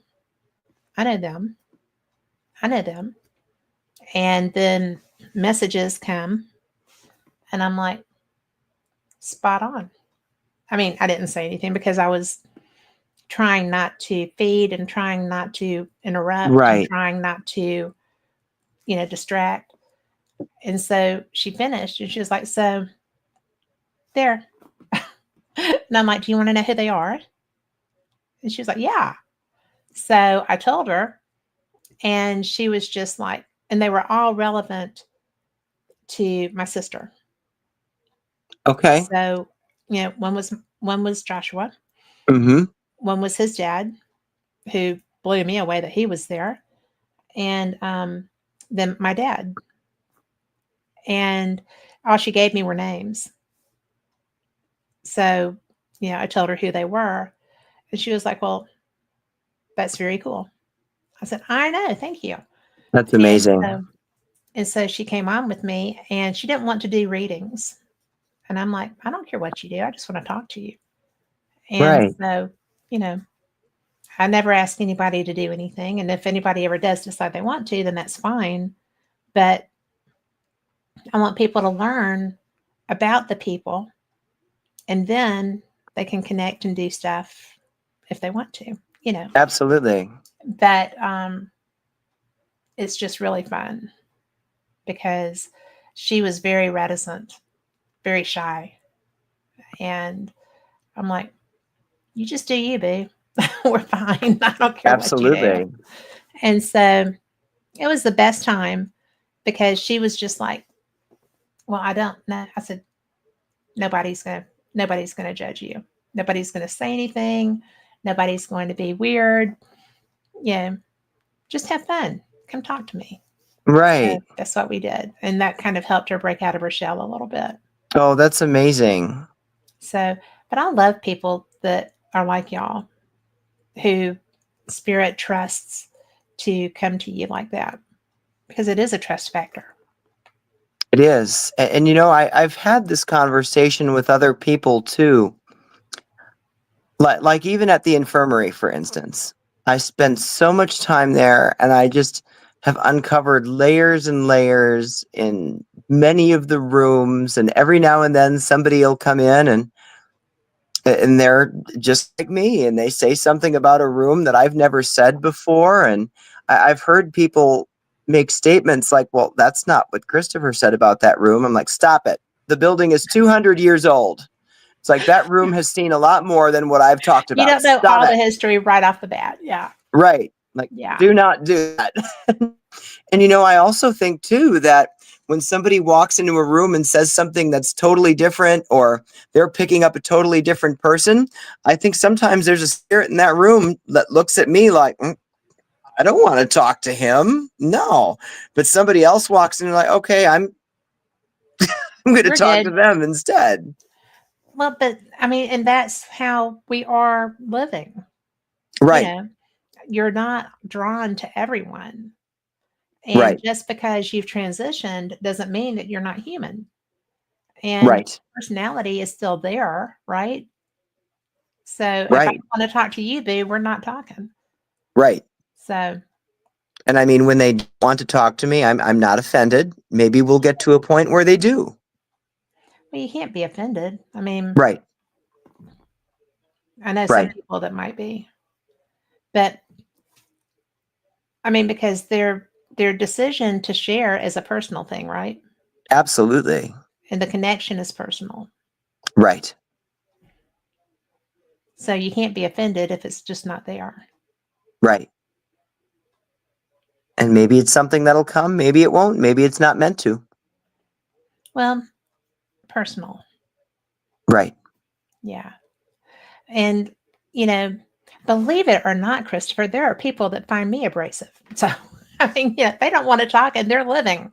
So, you know, it's not something that, I mean, it's a normal relationship kind of thing. So Right. you can't be bent. I'm not even bent when they're living. So, you know, it's all good. Not Right. everybody is everyone's color Kool-Aid. That's very true. Yeah. It's all part of the journey. I know, right? And we get to go on it every day. We So, do. It's such a gift. I know. Are you um are you looking forward to anything besides Gettysburg and your projects? Do you have anything that you're pretty psyched about trying to do re- coming up soon? Well, I mean, other than the work that I'm doing and the different events, I I am going to the Rhodes Hotel this weekend. I am not doing an Oh, event there. I'm just going to investigate and with a team, and we're going to have a blast. I've never been there. oh, you're gonna The love it. following weekend, I will be at the Thurber House in Columbus. Never been there. And just last weekend, I was at the Jonesville Rest Home in Jonesville, Kentucky. Never been there. Again, just Oh my gosh. investigating, not doing events. So I'm trying to get out and do things like that more, where I'm not doing an event, I'm not running an event, I'm just being there, present in the space. But the other thing I'm super excited about, and you're either going to love this or you're going to think I'm crazy. Probably When love it. when I first met my partner, he thought I was out of my mind.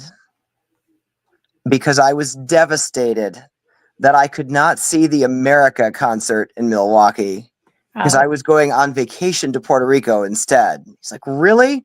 You're upset that you can't see this America concert and you're going to be in Puerto Rico? I'm like, they're not going to be touring forever. Stop it. well, I they are just got not. tickets to So see them yeah, this week, finally.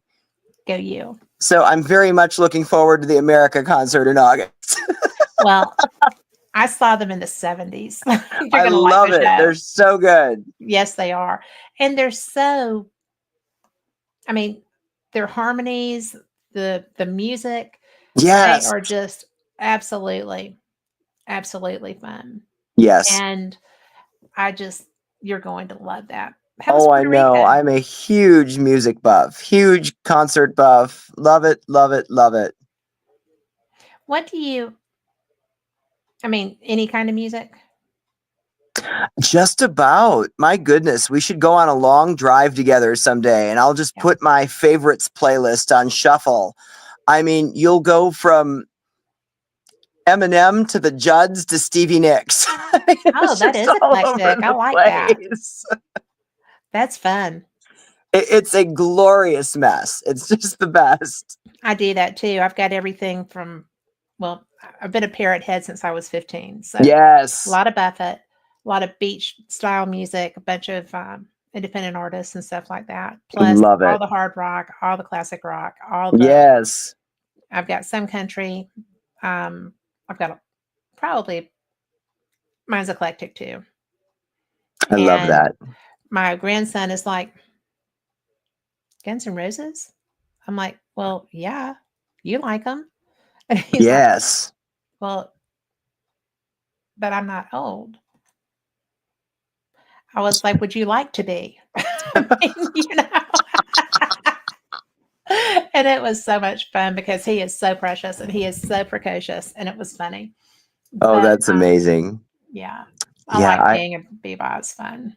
I love all kinds of music, but Stevie Nicks will always be my number one. Yes. In so many ways, it's like she's been my life coach forever. I remember a horrible high school breakup, locking myself in the bedroom and listening to her Trouble in Shangri-La album over Oh, and over again. And I mean, running a marathon and having 2 miles to go and thinking, I'm going to die. And all of a sudden, Rhiannon comes on. that It's fixes like, a lot. yes. The biggest one, September 23, we put our dog Loki down. Oh, I'm sorry. Thank you. On the way there, I remember thinking, is this the right thing to do?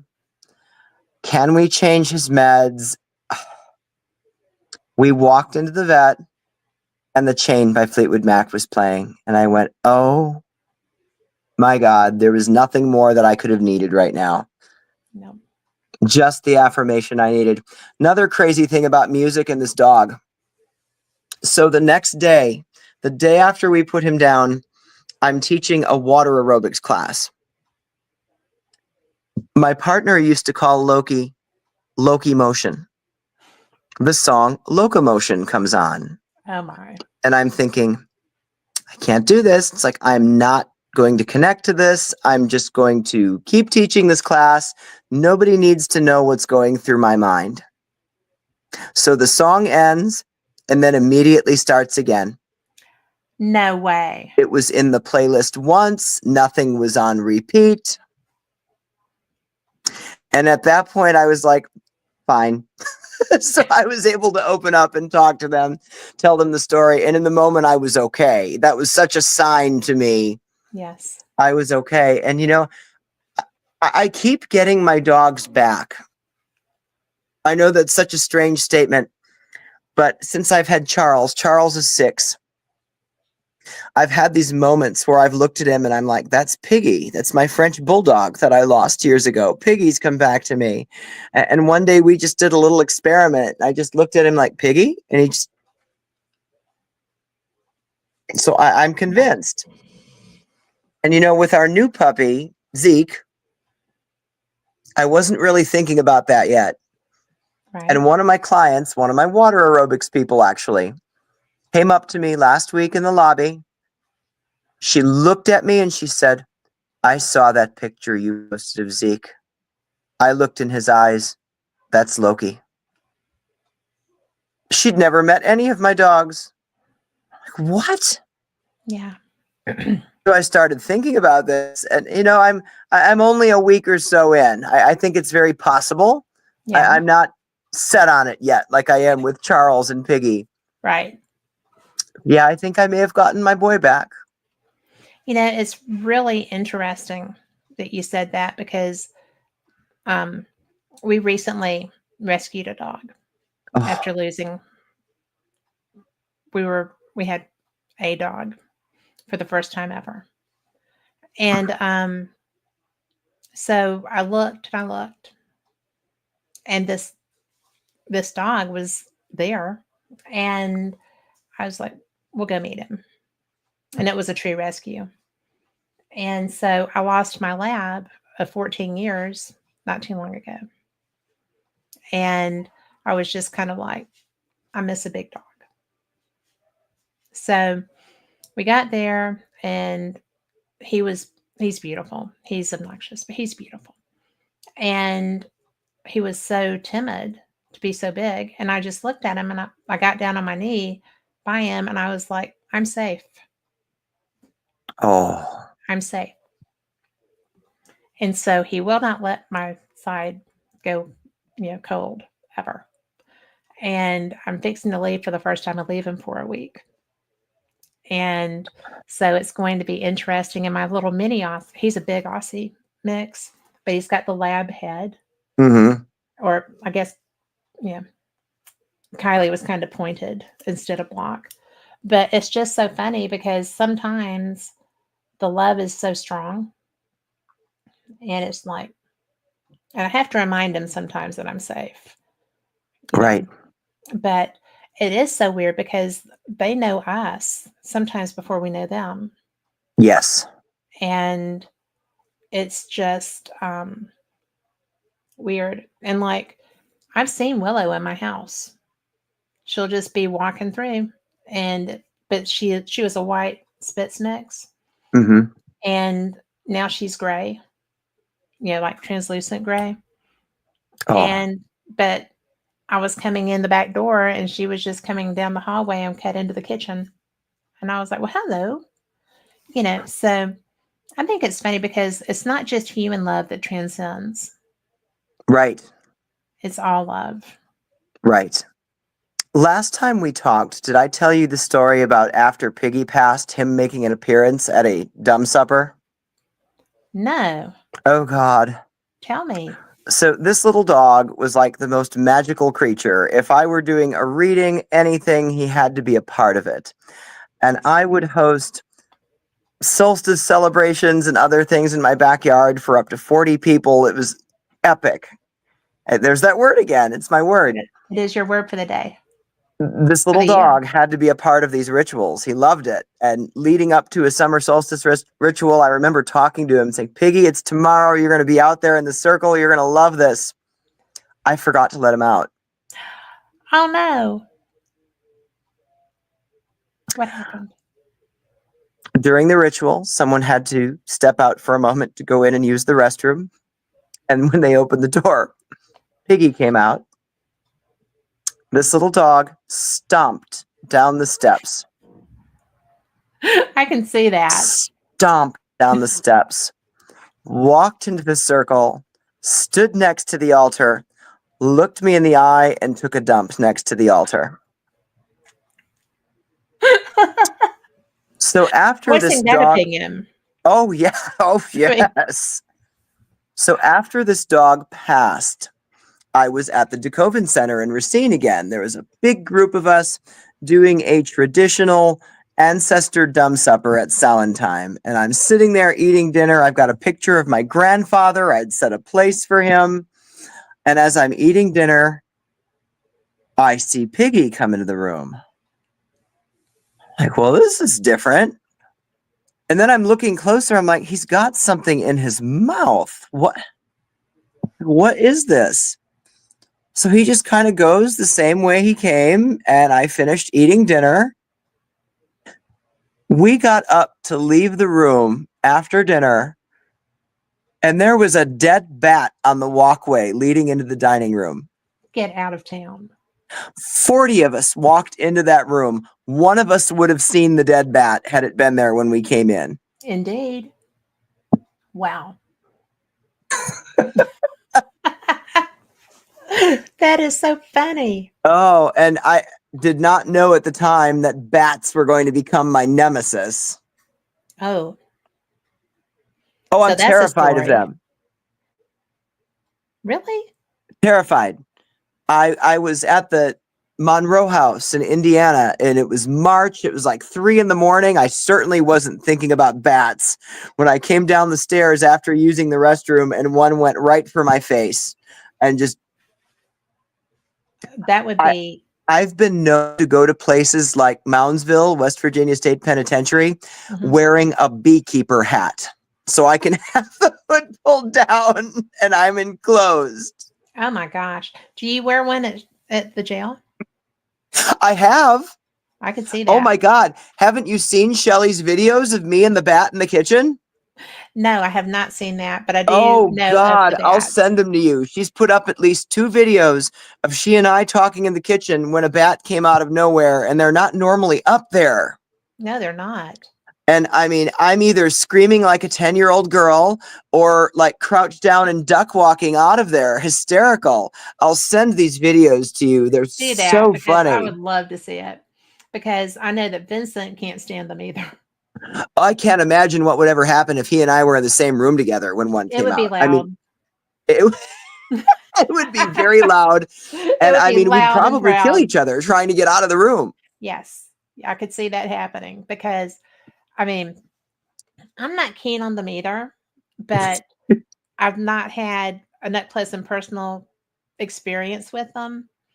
And I don't think I would like that. I just, the only thing that's touched me in the jail was spirit. And Right. I got shushed when we were doing a sizzle reel there once. And it was just like, why are you touching my face?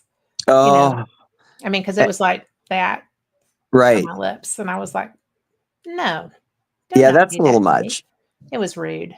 So At ISS this summer, someone had to like guide me out of the nursing home because I was freaking out about the bats. I'm like doubled over. I couldn't see to get out because I'm bent over, and they had to guide me oh my out. gosh. They didn't tell me until after we got out of there. They were hit with one as they were walking me out.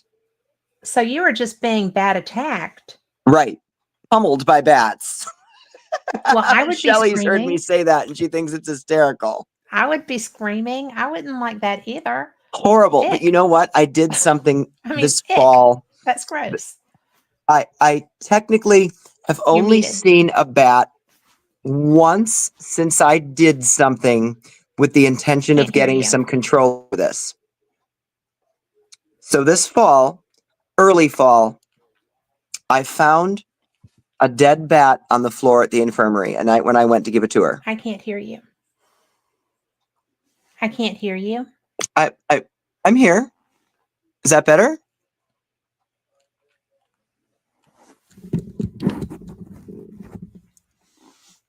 I haven't changed anything.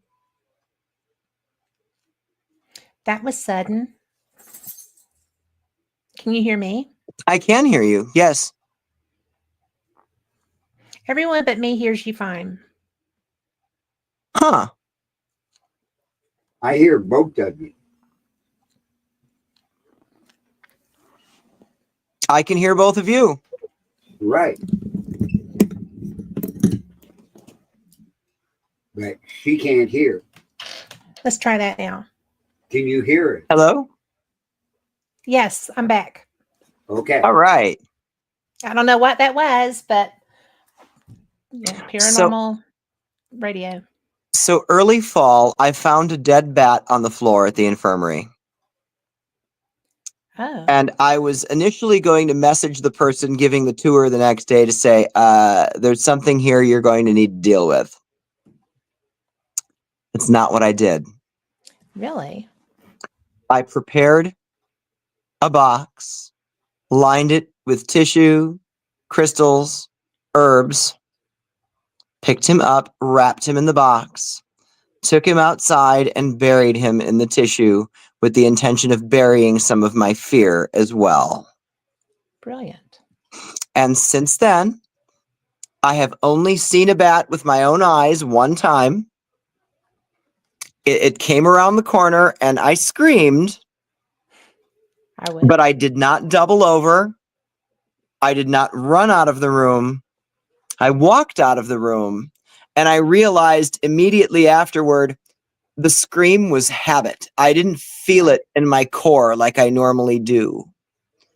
So I think the intention I put into burying that little guy did something. Absolutely, it did. It freed you. I don't like to be held back by anything, especially Right. fear.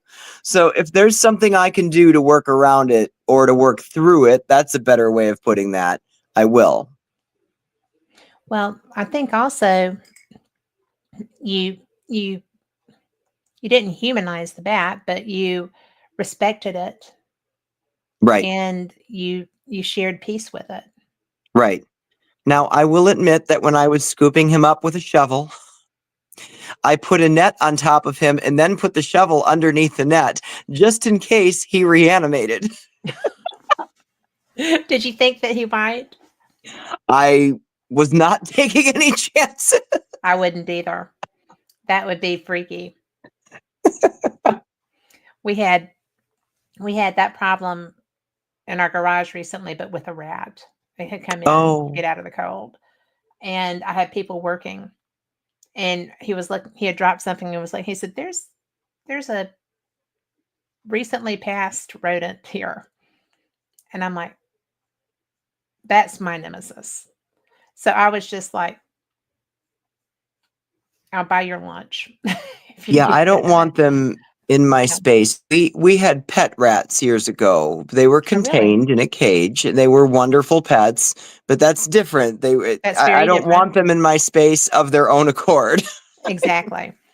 And I'm sure because we were so brutal with our temperatures, and that doesn't happen here. So I'm sure that he found a way to come in, Right.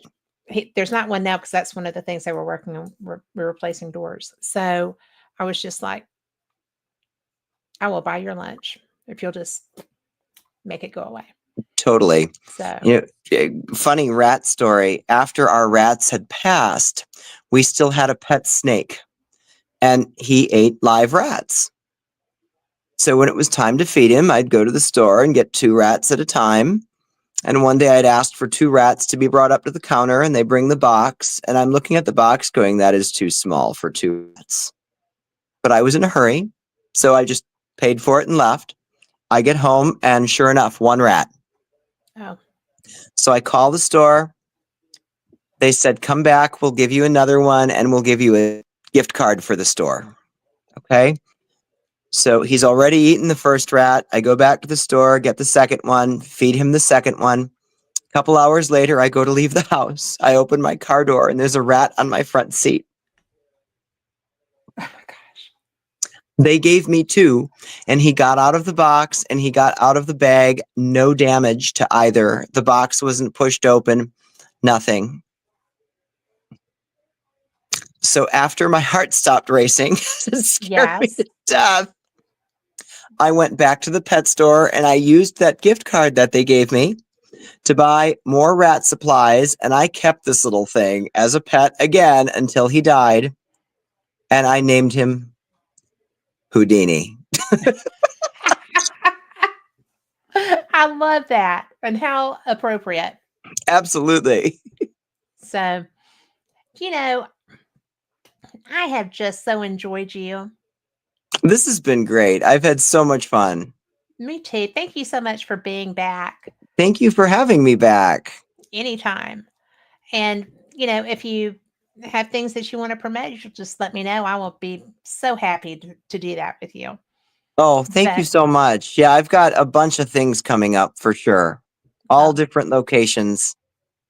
well, I tell you, sometimes all of my friends are in your area. Most of my friends are in your area. Hmm. And so it's really difficult because when I travel, I I do paranormal travels, and so I haven't been coming north very much. Right. And I miss that. I mean, I love your area and I love the people up there. So I will have to make my way back and then we will do Yes. stuff. There's a lot here. There is so much there. And it's all very, for the most part, well maintained.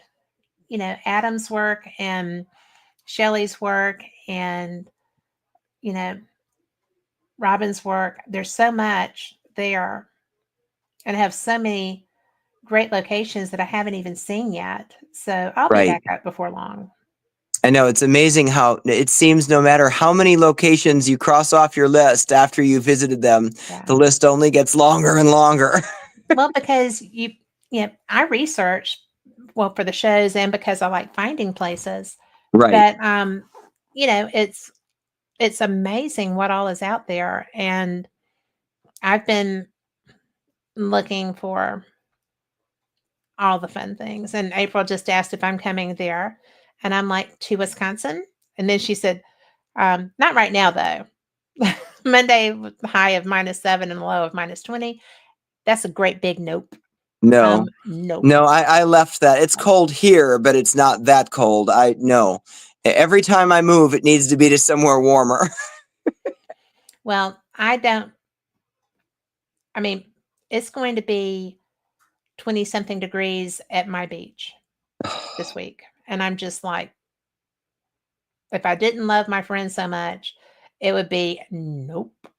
Right. But I do love her so much. So we're going to have the best time and we're going to do investigation stuff and goofy stuff and see friends. And Oh, it'll be amazing. it will be. And so, but I will be coming back that way to come and play with y'all. Excellent. And thank you so much for being here. Oh, you are welcome. Thank you. So we'll do it again. Absolutely. I'd love that. Me too. Anytime. So for everyone listening, thank you so much because, you know, you're the reason that we do these things. You know, we love to share and we love to learn. And I love to share learning. And when you get to meet people and have a great time, that just makes it even better. So thank you for that.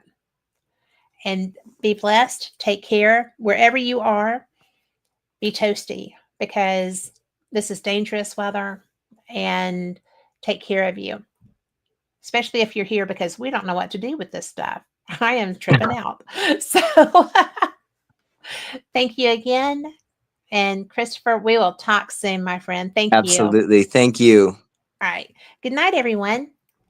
Good night.